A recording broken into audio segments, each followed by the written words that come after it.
안녕하세요. 세상을 이롭게 하는 일에 관심 많은 승무원쌤 김영숙입니다. 윤석열 대통령이 1년 9개월여 만에 기자회견을 했습니다. 기자회견을 하지 않는다고, 소통을 하지 않는다고 문매를 맞았지만 윤석열 대통령은 꿋꿋이 버티다가 결국 1년 9개월 만에 총선에 참패하고 나서 밀려서 몰려서 기자회견을 할 수밖에 없는 그런 상황이 됐습니다. 기자회견을 저는 듣고 나서 든 생각은 뭐 때문에 그동안 기자회견을 안 했나? 이렇게 하면 될 것을 무엇이 두려워서 기자회견 안 하고 소통 안 하고 문매를 맞으면서 총선을 이렇게 참패로 끌고 왔나? 원망스럽지 않을 수 없습니다. 그 얘기는 기자회견을 무난히 잘 했다는 것이 저는 개인적인 평가입니다. 우선 무리가 없었습니다. 이 기자회견을 보면서 형식 면에서 내용 면에서 무리함이 없었습니다. 우선 형식, 사전 각본 없이 짜고 치는 고스톱이 아니었습니다. 윤석열 대통령 원고 없이 한 20여 명으로부터 질문을 받았습니다. 기자 20여 명의 질문을 받으면 거기에 온갖 질문을 다 받을 수 있습니다. 이 20여 명의 질문을 받았지만 다 무난하게 답변을 했습니다. 형식도 좋았고 내용 면에서도 저는 무리함이 없었다고 생각됩니다. 그렇게 하면 될 것을 뭐 때문에 이렇게 밀려서 코너에 쫓겨서 자존심 상하는 기자회견을 했나 이해할 수 없습니다. 이준석 대표도 7, 80점 점수를 주겠다고 그랬습니다. B학점을 줄 수 있다고 얘기했습니다. 두 사람이 갈등이지만 이준석 대표는 제가 이준석 대표를 좋아하는 거 객관적으로 자기의 감정, 자기의 유불리를 따지지 않고 생각을 하고 사고를 하고 정치를 하기 때문에 제가 이준석에게 가치를 두는 것입니다. 그렇게 평가했습니다. 그 정도면 국민의힘에서는 그 이상의 평가를 하겠죠. 물론 민주당에는 또 남 잘되는 꼴, 윤석열 대통령이 잘하면 지네들이 묻히니까 비비 꼬아서 별 개소리를 다 하고 있습니다만 그건 들을 가치도 없고 필요도 없다고 생각합니다. 다만 저같이 중도적 입장을 견지하는 사람은 잘했다. 뭐 때문에 이제 기자회견을 했냐? 그것이 자존심 상할 뿐입니다. 뭐 때문에 그걸 기자회견하려고 밀고 소통을 거부해왔나? 주변이 말렸을 것으로 생각됩니다. 그 말린 사람 중에 한 사람 저는 김건희 여사 꼽고 싶습니다.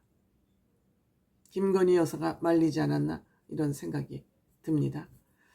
윤석열 대통령은 답답하다는 듯이 기자회견 전에 본인이 그동안 쭉 추진해왔던 정책적인 면의 설명을 국민들에게 소상히 얘기했습니다.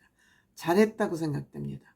장소를 바꿔서 기자회견장으로 나왔지만 본인이 일단 오래간만에 하는 기자회견인 만큼 본인이 국민에게 하고 싶은 말씀을 다 전했습니다. 본인의 정책 기조, 정책 방향, 정책 추진 과정을 했습니다.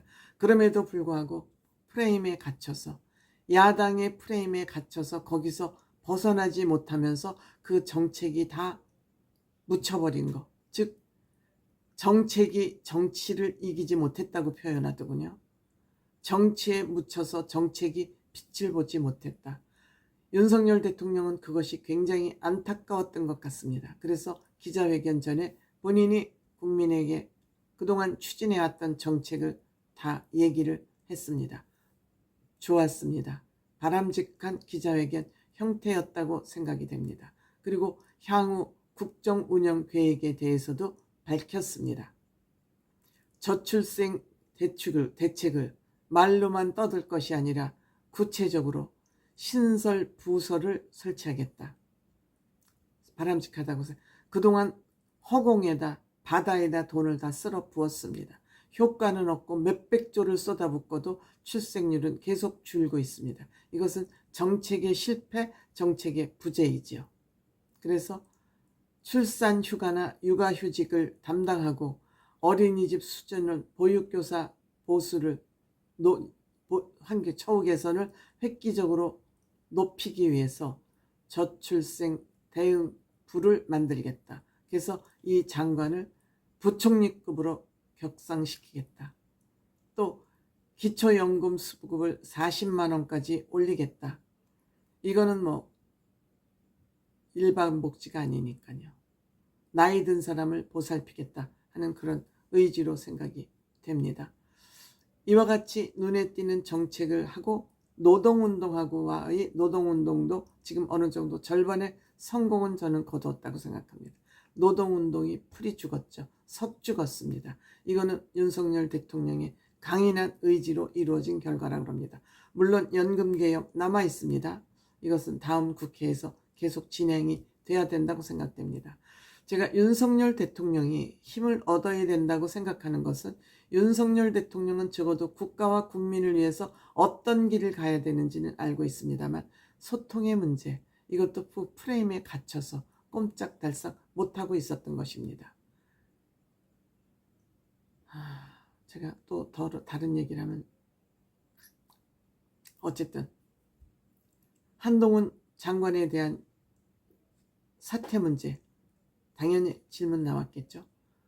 물론 비서실장, 원내대표, 한동훈 위원장 세 사람이 만나서 무슨 얘기가 오간 것 같았는데 오해가 있었던 것 같다.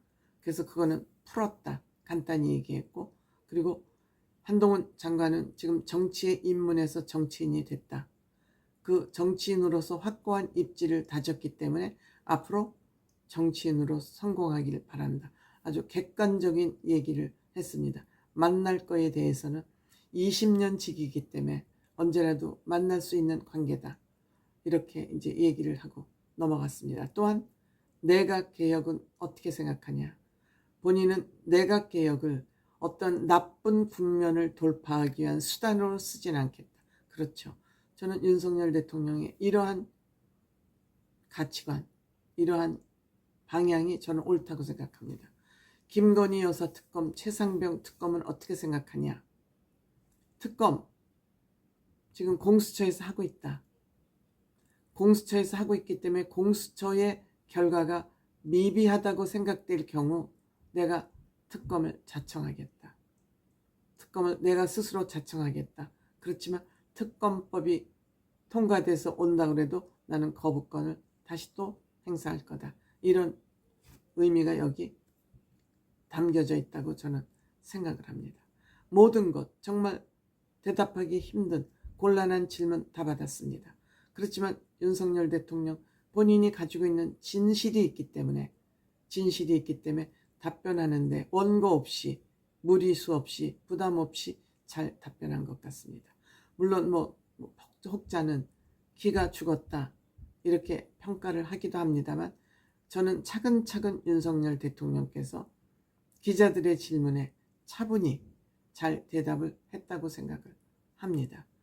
물론 질문을 또 20개 외신 기자 질문을 많이 받고 국내 기자 질문을 조금 받았냐 하는 그러한 또 좌파적인 사고를 가진 사람의 비판도 있습니다만 이 대변인이 김수경 대변인이 평상시에 본인도 기자였기 때문에 많은 기자를 알고 있어서 김수경 임의로 손든 기자들을 지정을 해서 질문을 받았고 각 언론사별로 고루고루 질문을 받았기 때문에 큰 무리였고 진행 방식, 즉 기자회견 질문 진행 방식 또 질문 내용 거기에 답하는 윤석열 대통령의 태도 다 합격이었다.